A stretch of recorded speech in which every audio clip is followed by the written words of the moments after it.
سامعین السلام علیکم۔ NHK ورلڈ جاپان کی اردو سروس سے محمد زبیر حاضر ہے۔ آج پیر ہے اور فروری کی 14 تاریخ۔ پیش خدمت ہیں آج کی اہم خبریں۔ یوکرائن کے حوالے سے بڑھتے ہوئے خدشات کے تناظر میں سفارتی کوششیں کی جا رہی ہیں۔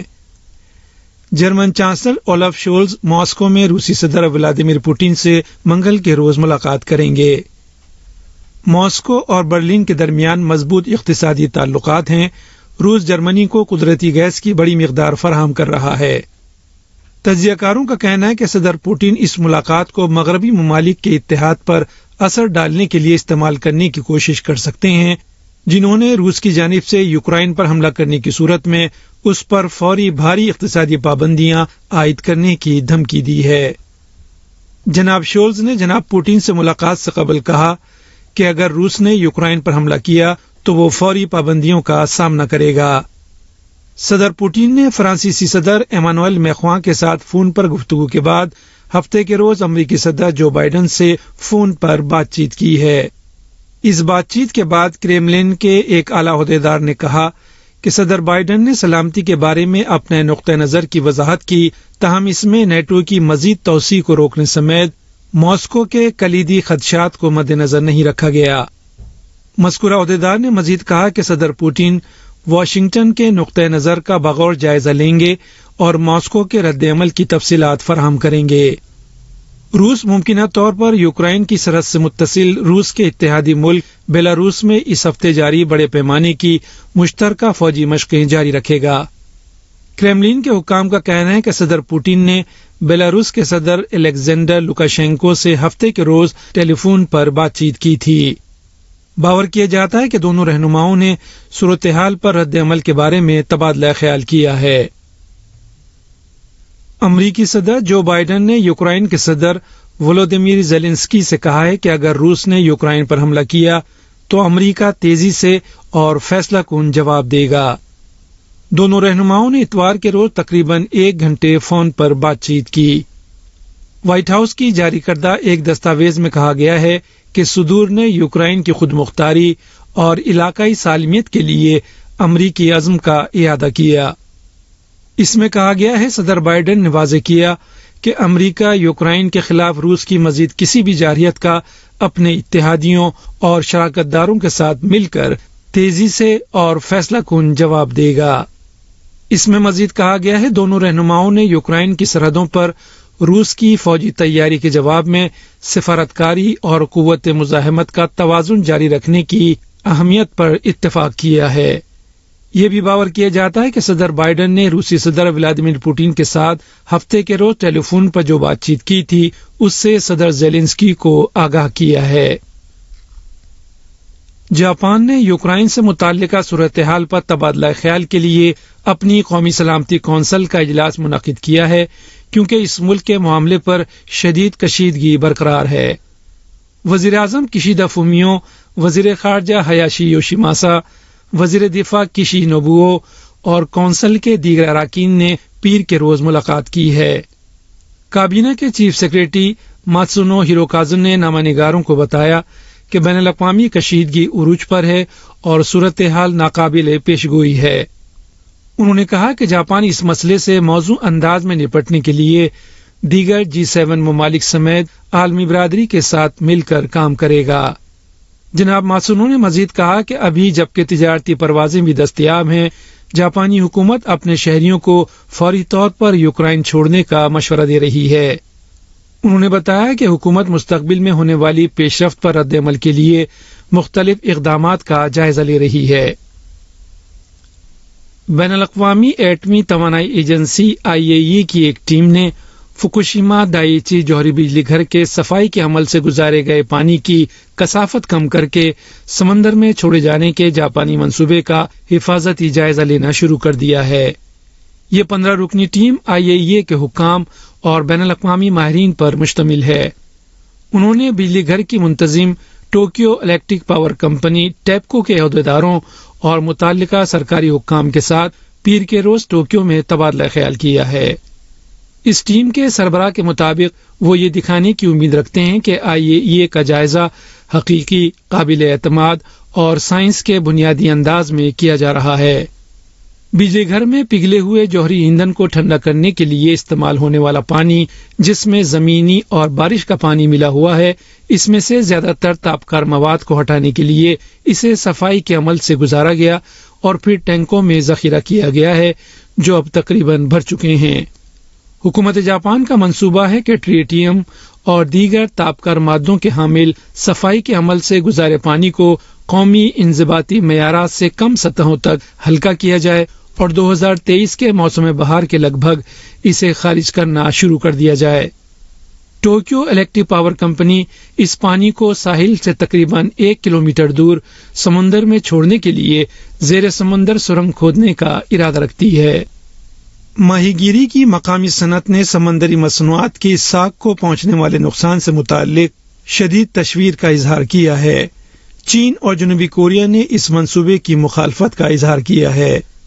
IAEA کی ٹیم فوکوشیما دائیچی بجلی گھر میں تیاریوں کا معائنہ منگل کے روز سے شروع کرنے والی ہے۔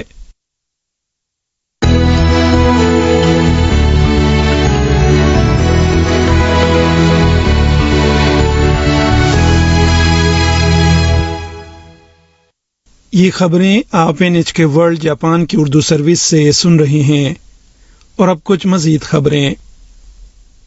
شمالی کوریا نے اسی ماہ حکمراں جماعت کی بنیادی کمیٹیوں کے عہدیداروں کا اجلاس منعقد کرنے کے منصوبے کا اعلان کیا ہے۔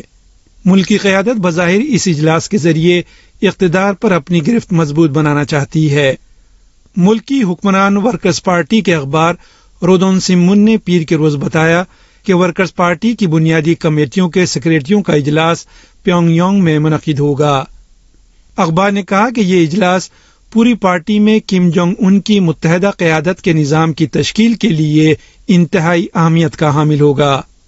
پیر کا یہ اعلان ایسے وقت میں سامنے آیا ہے جب اقتصادی پابندیوں اور کورونا وائرس کی روک تھام کے اقدامات کے باعث شمالی کوریا کی معیشت بری طرح متاثر ہوئی ہے۔ جنوبی کوریا اور دیگر ذرائع ابلاغ نے پارٹی اور فوج کے نچلے درجے کے عہدیداروں میں نظم و ضبط میں کمی آنے کی اطلاع دی ہے۔ امریکی حکومت نے کہا ہے کہ وہ ہند بحر الکاہل خطے میں چین کے بڑھتے ہوئے اثر و رسوخ کے مقابلے کی اپنی پالیسی کے تحت جزائر سولومون میں اپنا سفارت خانہ کھولے گی۔ امریکہ نے وہاں اپنا سفارت خانہ 1993 میں بند کر دیا تھا۔ امریکی وزیر خارجہ انٹونی بلنکن نے ہفتے کے روز جنوبی بحر الکاہل کے ملک فیجی میں ایک خطاب میں کہا کہ ان کے ملک کے سفارت خانہ کھولنے کا مقصد بحر الکاہل میں اپنے شراکت داروں کے ساتھ تعاون کو مضبوط بنانا ہے۔ انہوں نے کہا کہ یہ اقدامات صرف ابتدا ہیں اور امریکہ ہند بحر الکاہل خطے میں اپنی مشغولیت اور سرمایہ کاری میں اضافہ جاری رکھے گا۔ سن 2019 میں جزائر سولومون نے تائیوان سے اپنے سفارتی تعلقات منقطع کرتے ہوئے چین کے ساتھ تعلقات قائم کیے تھے۔ امریکی صدر جو بائیڈن چین کو امریکہ کا سخت ترین حریف قرار دے چکے ہیں۔ گزشتہ ہفتے امریکی حکومت نے ہند بحر الکاہل خطے کے لیے امریکی حکمت عملی کے عنوان سے ایک دستاویز میں خطے سے متعلق اپنی سفارتی پالیسی بیان کی ہے۔ اس میں کہا گیا ہے کہ خطے کو بڑھتے ہوئے چیلنجوں کا سامنا ہے، خصوصاً چین کی جانب سے۔ امریکی حکمت عملی میں جنوب مشرقی ایشیا اور بحر الکاہل کے جزیرہ ممالک میں نئے سفارت خانے اور قونصل خانے کھولنے کے منصوبے شامل ہیں۔ جاپان کی سیل ڈیفنس فورسز نے کورونا وائرس کے بوسٹر شاٹ یعنی تیسرے ٹیکے کے لیے اپنے دوسرے بڑے مرکز کا اوساکا میں آغاز کر دیا ہے۔ دونوں مراکز پر روزانہ مجموعی طور پر 2500 افراد کو ویکسین لگانے کی گنجائش ہے۔ دوسرا مرکز اوساکا شہر کے چوؤ ضلع میں پیر کے روز کھولا گیا۔ پہلا مرکز بھی اسی ضلع میں ایک ہفتہ قبل کھولا گیا تھا۔ دونوں مراکز پر ماڈرنا ویکسین لگائی جا رہی ہے۔ 18 سال یا اس سے زائد عمر کے وہ افراد جنہیں ویکسین کا دوسرا ٹیکہ لگوائے کم از کم 6 ماہ ہو چکے ہیں، بوسٹر شاٹ لگوانے کے مجاز ہیں، تاہم انہیں مخصوص تصدیقی پرچے کی ضرورت ہوگی۔ نئے مرکز پر پیر کی صبح 9 بجے تک 20 فروری تک کی بکنگ میں 4967 افراد یا تقریباً نصف کی جگہ باقی تھی۔ وزارت دفاع آن لائن یا فون کے ذریعے بکنگ قبول کر رہی ہے۔ NHK کو معلوم ہوا ہے کہ جاپان کی سرفہرست ایساکایا ریستوران چین واتامی اپنے تقریباً 1/3 ریستوران بند کر دے گی۔ یہ فیصلہ اس کے کاروبار پر کورونا وائرس کی عالمی وبا کے پڑنے والے اثرات کے باعث کیا گیا ہے۔ ذرائع کے مطابق واتامی ملک بھر میں موجود اپنے 270 سے زائد جاپانی طرز کے میخانہ ریستورانوں میں سے تقریباً 80 کو بند کرنے کا منصوبہ رکھتی ہے۔ ان میں سے تقریباً نصف اسی سال جبکہ بقیہ 2023 میں بند کیے جائیں گے۔ جاپان بھر میں کورونا وائرس کی طویل ہنگامی حالت نے اس کمپنی کی آمدنی پر شدید اثرات مرتب کیے ہیں۔ ریستورانوں سے اوقات کار میں کمی اور شراب پیش نہ کرنے کا کہا گیا ہے۔ ذرائع نے بتایا کہ واتامی کمپنی اپنے کاروبار میں تبدیلی لاتے ہوئے مزید 80 جاپانی طرز کے میخانوں کو کوریائی طرز کے باربیکیو ریستوران یا سوشی ریستوران میں تبدیل کرنے پر غور کر رہی ہے۔ جاپان فوڈ سروس ایسوسی ایشن کا کہنا ہے کہ گزشتہ سال جاپان بھر کے ایساکایا اور دیگر میخانوں کی فروختیں سن 2020 کے مقابلے میں 42% کم ہوئیں۔ یہ عالمی وبا سے پہلے 2019 کی فروختوں کے مقابلے میں 72% کمی تھی۔ شیگا پریفیکچر میں بیوا جھیل کے قریب سرکنڈوں کے سوکھے ہوئے ڈنٹھلوں اور گھاس پھوس کو جلا دیا گیا ہے تاکہ موسم بہار میں وہاں نئے پودے اگ سکیں۔ جنگلی سرکنڈے پانی کو صاف کرنے میں مددگار ہوتے ہیں اور مچھلیوں کا مسکن بن جاتے ہیں۔ سوکھے ہوئے سرکنڈوں کو جلانے کا مقصد جاپان کی میٹھے پانی کی سب سے بڑی جھیل کے پانی کے معیار کو بہتر بنانا ہے۔ مذکورہ سرکنڈے گزشتہ ماہ کاٹ کر سوکھنے کے لیے ہگاشی اومی شہر میں واقع جھیل کے مشرق میں تقریباً 3 ہیکٹر رقبے میں چھوڑ دیے گئے تھے۔ مقامی رہائشیوں نے اتوار کے روز سوکھے ہوئے سرکنڈوں کو جلانے کے لیے گیس برنر استعمال کیے۔ رواں سال سرکنڈوں کو جلانے کی یہ تقریب اوسط سالوں کے مقابلے میں 1 ماہ کی تاخیر سے ہوئی کیونکہ شدید برف باری کے باعث جھیل کے پانی کی سطح بلند تھی۔ ماحولیات کے تحفظ کے ایک مقامی گروپ کے ایک رکن اوکی میچیو نے بتایا کہ برف باری کے باعث سرکنڈوں میں کچھ نمی موجود تھی اور وہ آسانی سے آگ نہیں پکڑ رہے تھے۔ صاف کردہ علاقے میں اپریل کے قریب نئی کونپلے پھوٹنے کی توقع ہے۔ اور سامعین، آخر میں آج کی اہم خبریں ایک بار پھر سن لیجیے۔ یوکرائن کے حوالے سے بڑھتے ہوئے خدشات کے تناظر میں سفارتی کوششیں کی جا رہی ہیں۔ German chancellor Olaf Scholz Moscow میں روسی صدر ولادیمیر پوٹن سے منگل کے روز ملاقات کریں گے۔ ماسکو اور برلن کے درمیان مضبوط اقتصادی تعلقات ہیں۔ روس جرمنی کو قدرتی گیس کی بڑی مقدار فراہم کر رہا ہے۔ تجزیہ کاروں کا کہنا ہے کہ صدر پوٹن اس ملاقات کو مغربی ممالک کے اتحاد پر اثر ڈالنے کے لیے استعمال کرنے کی کوشش کر سکتے ہیں، جنہوں نے روس کی جانب سے یوکرائن پر حملہ کرنے کی صورت میں اس پر فوری بھاری اقتصادی پابندیاں عائد کرنے کی دھمکی دی ہے۔ جناب شولز نے جناب پوٹن سے ملاقات سے قبل کہا کہ اگر روس نے یوکرائن پر حملہ کیا تو وہ فوری پابندیوں کا سامنا کرے گا۔ اور سامعین، اس کے ساتھ ہی NHK ورلڈ جاپان کی اردو سروس سے خبریں ختم ہوئیں۔